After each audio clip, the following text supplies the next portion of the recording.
Then update your resume. Keep it updated so you're not doing this scramble all the time. Keep LinkedIn updated. Recruiters do look at LinkedIn profiles and reach out, from a cold call perspective to see if you're interested in. So it's always good to have your LinkedIn profile up to date. Here's a novel idea. I always said this, the best time to look for a job is when you don't need one. So maybe make it a practice of interviewing once a year. You may find, the grass isn't greener over here and I like my job.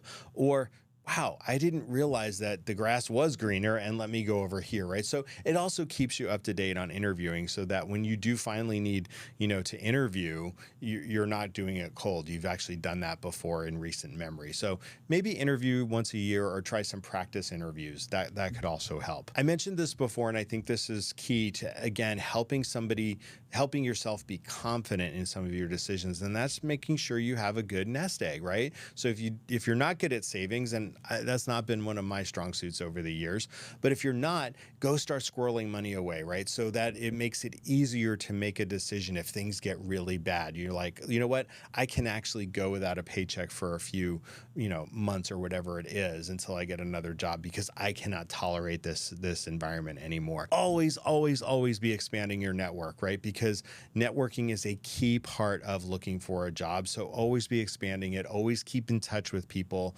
I've had people, who I considered friends and still do to some degree, maybe ones I wouldn't have to dinner, but I don't want them to die, right?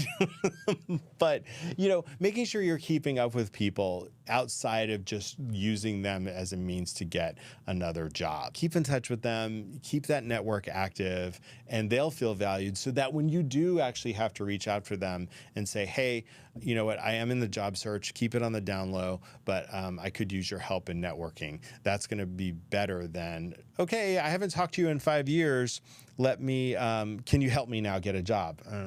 If somebody's treating me that way, I'm not jumping on that horse. Know when it's time to walk, right? So first of all, if you're mentally and emotionally drained, the Sundays that are scary outnumber the ones that are actually pleasant. Also, if there's a shift in values, right? Because from you and the company, because that's what usually attracts us to certain employers, right? We're like, we see an alignment with what we feel personally and what's demonstrated in that company. So if suddenly those shift and suddenly you see a misalignment there, that could be a time for you to say, hey, this company has changed, so I'm going to have to go find something else.